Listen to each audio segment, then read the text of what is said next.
భారతదేశంలో మళ్ళీ లాక్డౌన్ వచ్చే అవకాశాలు ఉన్నాయా? గత 2 రోజులుగా అన్ని న్యూస్ ఛానల్స్లో కానీ సోషల్ మీడియాలో కానీ ఇవే వార్తలు వస్తున్నాయి. నిజంగానే లాక్డౌన్ వస్తుందా యుద్ధం వల్ల?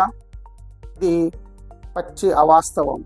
ఎందుకంటే యుద్ధం వల్ల మన దేశంలో లాక్డౌన్ పెట్టే అవకాశాలు ఎట్టి పరిస్థితుల్లో లేవు. మనది 7% వృద్ధి రేటుతో పెరుగుతున్న ఆర్థిక వ్యవస్థ.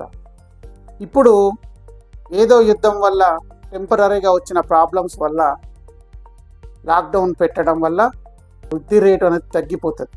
కాబట్టి ఇలాంటి పిచ్చి నిర్ణయాలు ఏ ప్రభుత్వం కూడా తీసుకోదు. కాబట్టి లాక్డౌన్ వచ్చే అవకాశాలు అసలే లేవు. అందరు కూడా ప్యానిక్ కాకండి, నార్మల్గానే ఉండండి. మనకి లాక్డౌన్ పెడితే మాత్రం ప్రభుత్వానికి చాలా కష్టం, ఆర్థికంగా ప్రభుత్వం చాలా దెబ్బతింటుంది.